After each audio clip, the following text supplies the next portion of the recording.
Hey everyone, and welcome back to a Peace interview. Today, the Peace Project presents a conversation with photographer, Capricorn Rising, and growth-oriented Mel Taing.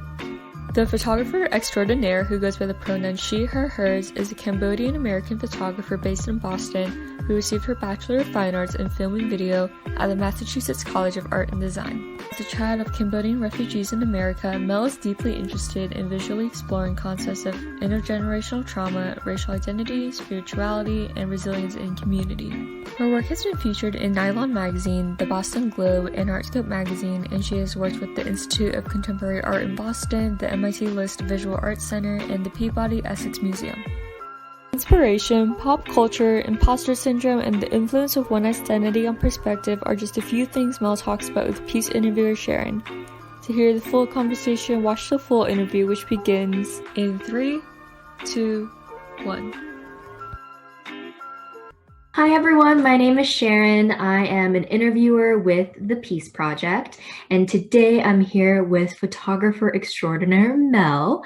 And Mel, I want you to introduce yourself and we'll kind of dive into what your work is all about. Okay, thank you so much, Sharon. I'm so happy to be here. My name is Mel Taing, and my personal pronouns are she, her, hers, and I'm speaking from the original homeland of the Massachusetts tribal nation, now known as East Boston. I'm a Cambodian American artist. I specialize in photography, and I'm the daughter of Cambodian refugees and a second-generation American. All right, I'm really excited to talk to you. We've known each other for a couple of years now, more than that. Oh wow, more than that now. And I've always admired your work. I have been fangirling over your Instagram for a while, so I'm really excited to get behind the lens, camera pun, and learn a little bit more about you and your work. So how long have you been a photographer, and was photography, film, was that always your medium of choice? Yes, lovely question. Yes, so I started doing photography when I was 13. I'm 27 now. My older sister gave me her tiny point and shoot camera. It was a Canon PowerShot, a little dinky, like it had like a little like sliding door. It was like this big. So I started photographing myself, my friends in middle school, and then I spent hours like working off of like free editing platforms. I'm trying to remember the name of a few, but like they were free ones that you could get off the internet because I couldn't afford Photoshop yet. But my whole identity totally shifted when I found photography at that age. Before, I'd always been artistically inclined. Like I really love to draw, I love to paint since as long as I can remember. But my narrative that I had was that I was going to become a medical doctor and that I'd be doing art on the side. And when I found photography at that age, I was like, oh, just kidding. I think this is what I want to do for the rest of my life. So pretty much since then, since age 13, it's just been the thing for me. I started my freelance business when I was 16. I found a network of twin babies in the greater Boston area. So I started photographing twin babies and their families. That was how I started my business as a portrait photographer. And then on the kind of art side, I'd always been photographing my friends, photographing myself, and just kind of honing in on this like love of photographing people. What a niche, twin babies. It was such a niche, honestly. And they're all these babies are grown up now. They're like, they're starting to become teenagers. It's so fascinating. I didn't realize there were enough twin babies to sustain a business, but that's awesome. I know. Oh yeah, and then in terms of the film medium, the story behind that is that I had decided to go to Mass Art in Boston because it's a state-funded art school, and my parents would not allow me to take an artist path if I didn't have a college degree. So I chose Mass Art, and I went with the intention of wanting to be a photographer because it's just what I had done throughout middle school and high school. But I took one intro to film course, and that I just fell in love with the medium. So I spent the rest of my time at Mass Art making like 16 millimeter experimental narrative films. So I got to dive into that whole world. But then since graduating Mass Art in 2016, I just fell back into photography, my first original love. Your first love. Can't beat a first love. So how would you say then your Asian American identity has informed your work, and has that changed over time? Also a wonderful question. This is a huge question. This is a question I like wrestle with every single day, I think. I feel like my perception of my Asian American identity has already transformed 100 times just in this past year alone, as I like try to gain knowledge in the context of this life that I'm living in. Who are my parents? What did they go through? What is the neighborhood that I live in? Who are my neighbors, and how does that inform my identity? When I was, I think around 20, I learned the term intersectional identity, which, if I could kind of like summarize it, I'm sure you know it too. It's about how the different parts of myself, my race, my class, and my gender are forever intertwined and inseparable. And they all are layers that inform like my worldview and how others view me. So when I learned about that, I think my Asian identity just kind of kicked it up a notch in terms of its importance. Because if I were to be super blunt, like very honest, I'm trying to work on building my shame resilience. I grew up very separate from Cambodian community. I grew up in Central Mass in a pretty homogenous white town. And to be honest, growing up, I didn't really know that I was Asian. Like, I thought that I was white, if that makes sense. Obviously, I knew I was Asian. Like, I knew my lunches looked different than my classmates' lunches. But I didn't, the weight and the power and the joy and the coolness of being Asian just didn't really land with me until I got older and kind of discovered intersectional identity, or became friends with more people of color. Like, they helped me see my identity. And the last thing I'll say is that being Cambodian is very complicated, because as a child of refugees, like, I don't have a cute family story. Like, it is a dark, heavy, traumatic story. And so I'm still in this stage of discovery and learning, where I'm still learning the names of my aunts, uncles, and cousins who have died of starvation in the genocide in Cambodia. I'm still learning their names because my parents didn't really talk a lot about it because it's so painful. I'm still working on being in community with other Cambodian Americans and trying to like find my people and find comfort and joy and belonging with other Cambodians. I'm doing that. And I think that all this education, all this exploration is coming out in the language I know best, which is photography. And I think this question of how my Asian American identity has impacted my work will be the life lesson and life journey for me for the rest of this time I'm on Earth. I think I'm going to be working with that and growing with that. It's like an evolving diary of how, like, your perception of your identity and your identity itself is also evolving, which is really neat. I mean, I think that is something that so many people in the AAPI community can connect with, this idea of like not understanding your intersectionality until it really hits you and you're like, wow, this is how I view the world, and this is how my identity informs how I view the world. And I didn't realize that when I was young either. And it's a lesson that I think even people who are the most comfortable in their identity continue to learn and continue to figure out. So it's ugly, it's messy, it hurts. It really hurts. And then it's like, it feels like this like beautiful rise and fall, but each time you rise a little bit higher with a little bit more knowing. And a little bit more healing too. Yeah, definitely. And I think it's beautiful that your photography documents that, and you allow yourself and you allow your heart to be seen through your photography like that.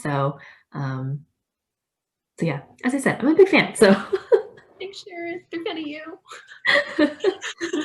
you've already kind of talked about this, but was your career path pretty straightforward then, or did it take some twists and turns, unexpected, expected? Yes.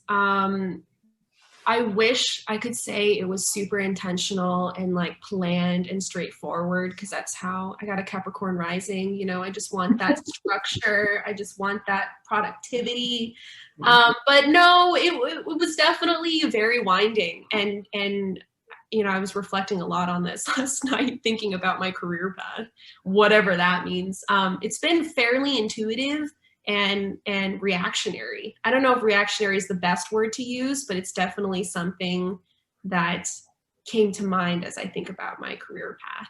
So if I can kind of like unbox that a little bit more, I always see the artist life as like a multi-part hustle, like because of white supremacy and capitalism. Artists are critically undersupported, and we're never going to be able to sustain our lives off of our craft alone. So I've always known that. I think also having like tiger parents and having parents that were very on top of me in terms of making sure that I had a financially sustainable life. It's always been on my mind of being like, okay, I need multiple revenue streams. I need to be able to be doing a lot. I need to have a lot of different skills just in case. So because of this desire to have many different skills in order to like safeguard my financial stability, God, I hate all these words I'm using. Like in my senior year, this is my career path essentially. In my senior year, I fell into working as a product photographer for this startup company. It was a travel gear. It was a travel gear company. That's how I started off. I landed one gig photographing some portraits for them. It was like, you know, lifestyle shots of people using the cool bags and pens and stuff. And then they liked my work so much that they hired me full time out of graduating. But working for a startup company was not cool, in particular this one. So when I say reactionary, I had a very challenging experience working for them, for the CEO in particular. And I just like quit cold turkey because it was unsupportive, it was extractive, and I felt very unseen and unheard. And I was like, I'm too young to be toiling away at this place. It's cool that my office has a keg on the top floor, but that doesn't really mean much to me because I'm unfulfilled and unhappy. Yeah. So from there, I was like, okay, now I want to go back to museums. I want to see what's going on in museums. So then I got in the door at the PBD Essex Museum, working in the customer guest experience, doing admissions, and that was really cool. Then a woman in the photo department had rage quit her job, and an opening happened in the photo department. And so I was like, I do photography. I love art. I've been working in galleries and museums since I was in mass art. Let's go. And had that experience, and then had to kind of respond and react to a lot of restrictions and challenges there. So it's been kind of this ongoing thing. Yeah, my career path is still ongoing. Right now, what I'm doing is I do a lot of volunteerism for mass art for the Alumni Leadership Council, which has led me into arts advocacy and racial equity in the arts sector. So that's this new thing that I'm doing alongside my business, alongside doing my fine art work. So it's very windy, still is. We love a good diversity of skill sets, though. It will bring you far in life to be able to pivot. So I think a lot of people admire that and can identify with that. I love the word you use, extractive. That's such a good word to use to describe that, the nature of that kind of work. And museums is where we met. When I was a very lowly, read the lowest person on the ladder in my department. And we were able to bond a little bit there from that. So because like we are both brilliant women. We have a lot to offer. We care. There's competency. There's a lot of care and intelligence and talent behind us. And so sometimes institutions, predominantly white institutions, kind of fail to acknowledge and support people who are like us. Yeah, So.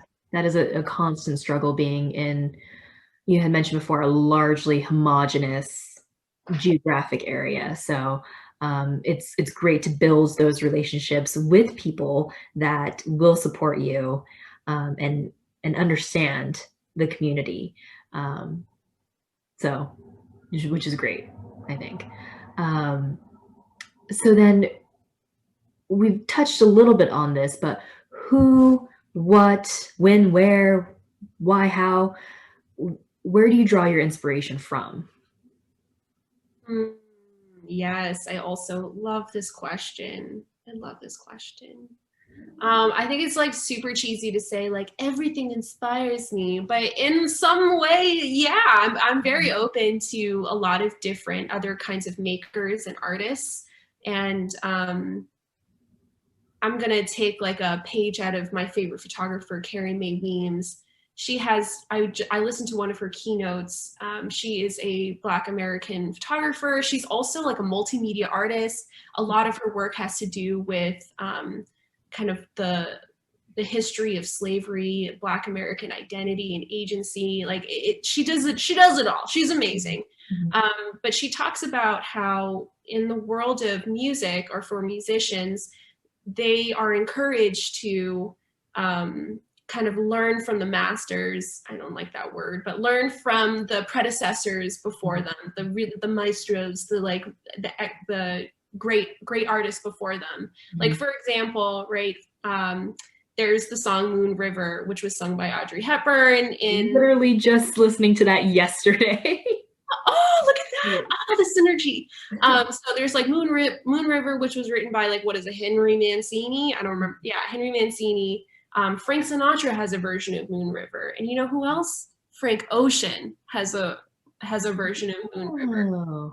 I think musical artists are encouraged to be inspired by the other makers in their field, and I think for artists, visual artists, it's less encouraged. I think that we are so pressured to be like original, unique, to stand out from the rest of everyone else, that it's kind of, I think it's like one of the most uninspiring states of mind to be in as an artist, when I feel like I can't draw inspiration from other people in my field in particular. So honestly, yeah, I think a huge inspiration are other photographers that are in my world today. Yeah, I also like K-dramas, also excellent literature. I'm reading Anna Karenina by Leo Tolstoy right now. Are you really? That is a heavy lift. So good though. Like I'm thinking about the end of serfdom and like the emancipation of serfs, and I'm like thinking, you know, like that is inspiring to me. I'm kind of winding all over the place, but those are a couple of things that I'm really into. That sounds like such an artist, like in like this meta, like intellectual, like I'm reading Anna Karenina and it's informing my work too. and I'm watching like Vincenzo, and you know, I'm loving it. Everyone keeps telling me that it's amazing, so evidently I have to watch it. You're like the 9th person to tell me that I need to. Netflix, hit us up for sponsorship. Then, especially this past year, because you're talking about how in this past year alone, your identity really has been evolving, and thus your work has been evolving. How has COVID impacted your work or manifested in your work? Yes, it has totally changed my life. I think it's totally changed everyone's lives.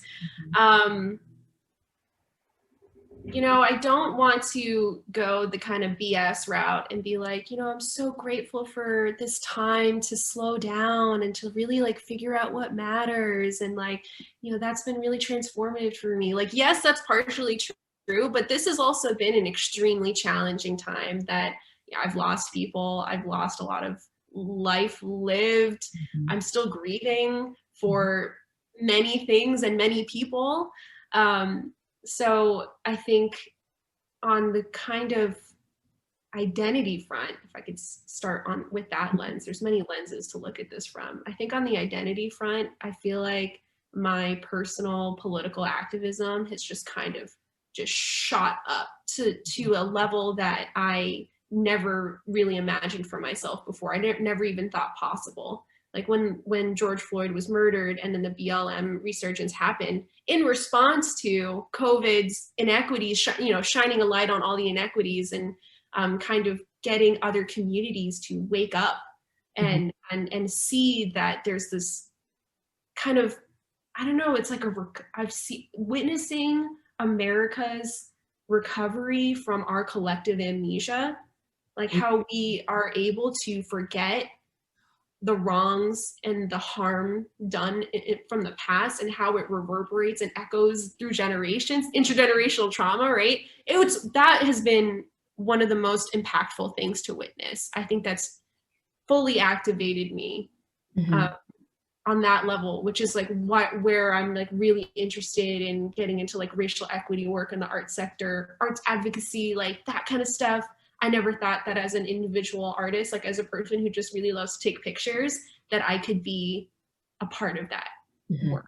That's been so cool, so scary, so painful, so exciting. There's definitely, that I'll leave that there. It sounds cheesy, but it's like we're quite literally watching history happen, quite literally watching history being made.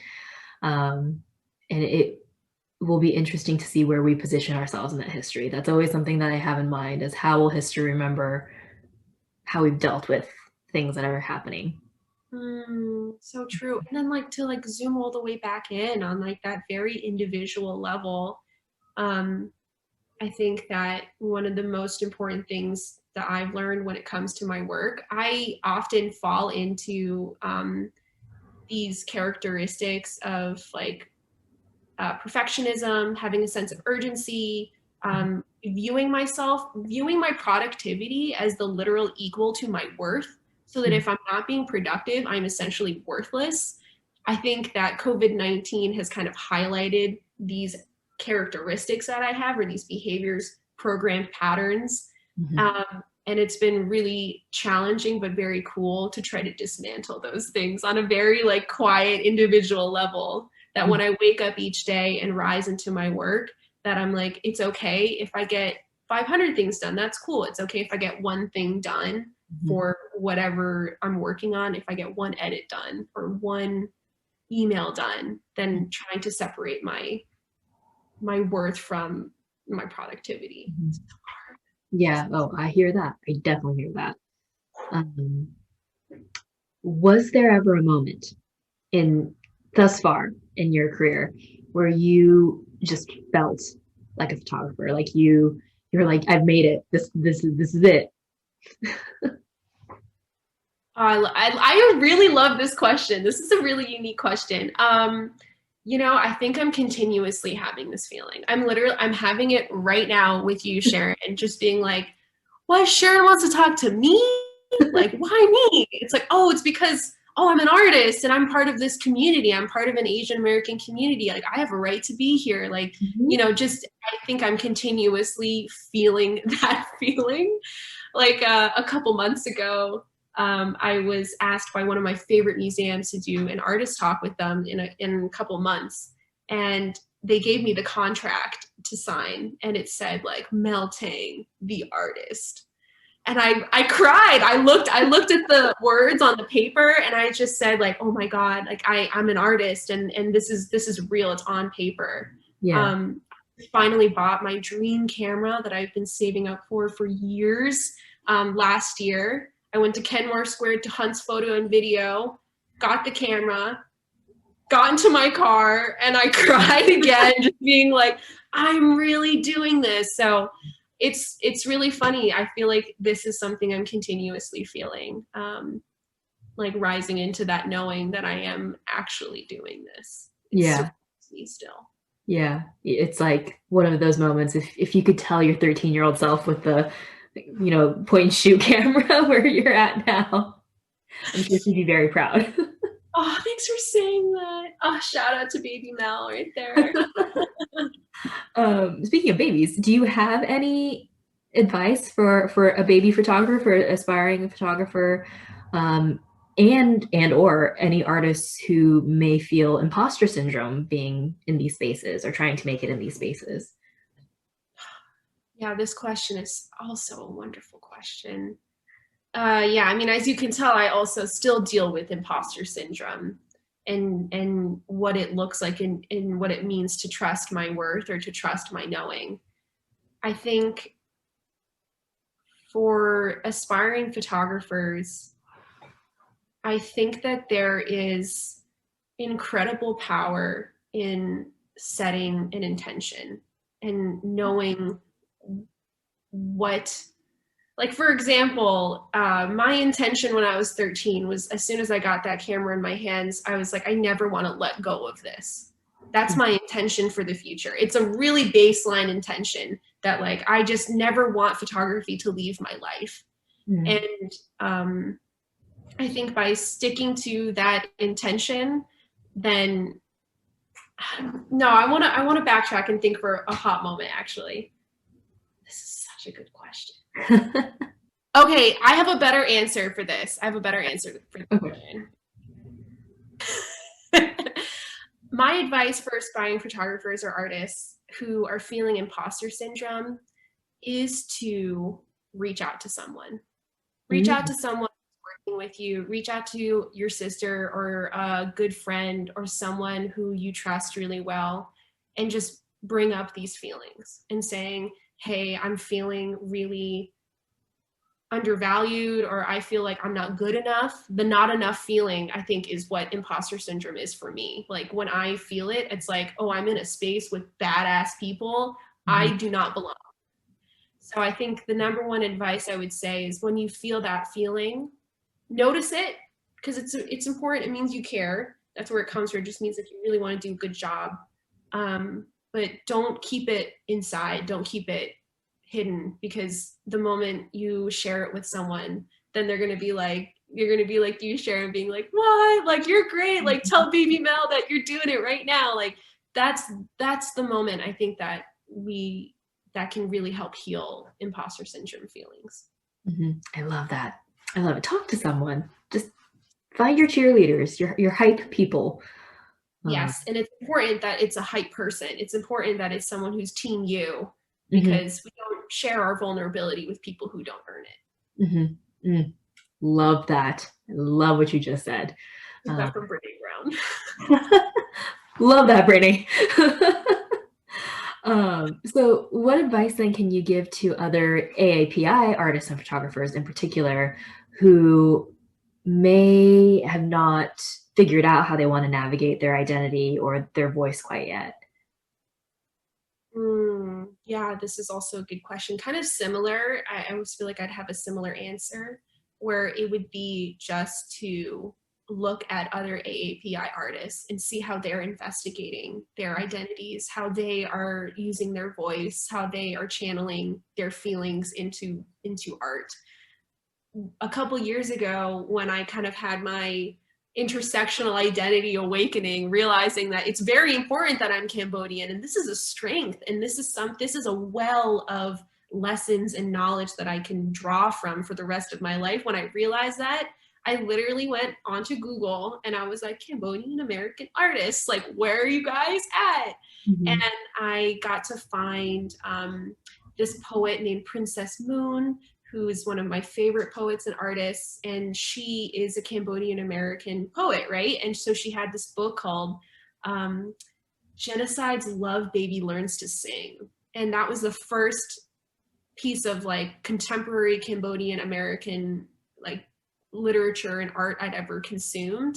And it changed me. And I just started finding more poets, more artists, more people to be inspired by. And they helped me tap into how I was going to investigate my work. Also, Project Yellow Dress, if you've heard of that, it's kind of like this massive archive of stories and interviews, very similar to what Peace is doing right now with me, but they're also an amazing organization. And I have stayed up very late, many a night, reading different Cambodian Americans or different AAPI folks talk about their identities. And that's a really great place to start too. Mm-hmm. Do you have any other organizations that you support or you recommend getting resources from too? Yes, I have a bunch of organizations that I really, really love, and I'm always tuned in on their work and want to be more closely connected with. So the list that I have in front of me is kind of like a mixture of like racial equity in the arts sector slash, you know, Asian American support networks, and then also another little place that folks can donate to. So first would be Arts Connect International. I believe that they're based in Boston, but I think that they're like an international group. But they're all about teaching folks in the arts sector how to practice anti-racism. I think that that's a really interesting organization. There's the Asian American Resource Workshop, AARW. I really love their work. One of the most transformative organizations that I've gotten to know is the Cambodian American Literary Arts Association, CLA. They're based in Lowell, and they've really given me a lot of love and a way to tap back into my identity and community. There's the POW Art Center, which is based on Boston's Chinatown and supporting Chinatown residents and through the arts. And then the last one is Easy Activism, which is a Black mental health fund that's been founded by my really good friend, Dominique Nguyen. She's trying to raise, I want to say $50,000. I have to check that, but she's raising a significant amount of money to give hundreds of Black Americans free mental health services for like several sessions. So I'm a big proponent of talk therapy, and I'm super pumped about that one. And in your Etsy shop, some of the funds from your Etsy shop, all of the funds from your Etsy shop go there, right? Do I remember that correctly? Nice, Sharon. So it's actually not an Etsy shop. It's just a print shop using a platform called Pixie Set, but same diff, honestly. So I have a print shop where I'm selling prints of my favorite works. There's also a digital download, but 100% of those profits are going to Easy Activism, because I want to help get to that final goal for Dominique. And that's amazing. What can people Google to get to the shop? Yes, so I know I have a link here, but essentially it's, let's see if I can pop it in. It's meltingphotography.pixieset.com. How else can any viewers that are watching this or any future fans, how else can we support you as an artist? Thank you for asking. I love this question. You can support me if you're interested in supporting my practice financially. My Venmo handle is MLTAING. If you want to throw me some bones and help support my practice that way. You could follow me on my Instagram, m.ltaing, and follow my work there and keep supporting me there. Or you can visit my website as well, meltaing.com. And one last question for you, and this is my fangirl coming out. I particularly love your Ode to Durian work. I think it's great. It's like cheeky, but also really empowering.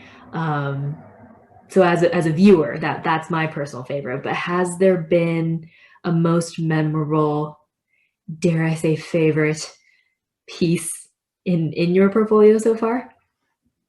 It would definitely be Ode to Durian. Yeah, that's my favorite work I've ever made. It's the work that, like a couple years ago, I wrote, or maybe a year or two ago, I wrote an artist statement for myself, like an artist mission, to be like, okay, as an artist, this is what I want to be talking about. It lives on my website right now. You can go to the About page, and this text is there. But what's funny was when I wrote it, I didn't have work necessarily to support that vision, or I had some pieces, but not the right ones that really supported that. And so when I made Ode to Durian, I was like, yes, this is what I want to keep doing. And it was so incredibly resonant for me, for anyone that views it, for you, Sharon. I'm so glad, because to create a self-portrait of, it's essentially a self-portrait of myself as a massive durian. Mm-hmm. You know, I don't know if y'all eat durian, but she's juicy, she's fragrant, she's complex. She's a little prickly sometimes, but we love her anyway. Yeah, she's prickly, she's armored. Yep. So it just felt like the most beautiful metaphor for me to kind of figure out that kind of entry point into understanding my identity, is like the way that we see a durian is sometimes how I see myself, or how other people view me, but it's still no less of a beautiful, incredible fruit. Mm-hmm. I just want some right now. Well, I will let you go to enjoy some durian if you have it on hand. I just wanted to say thank you so very much for speaking to me, to the peace community. I look forward to your future work. For any of our viewers who want to check out Mel's work, she has a website with her photography, her portfolio up. Do you want to give it a plug? Tell them what it is. Oh, yes. Yeah. So my website is Mel Taing, my name, MELTAING.com. Easy to remember. So go check it out. Her work is stunning, and you can also see where she has exhibited and any of her future engagements as well. But yeah, it was so great talking to you, and I really hope you get some love from this. Me too. And I'm ready to love this community back. I want to know who y'all are. I want to connect. This is exciting. Thank you. Thanks, Mel. Thank you. Photographer Sublime as Durian. You can support Mel by following her Instagram and find her portfolio of works on her website, meltaing.com. Thanks for watching, and peace out.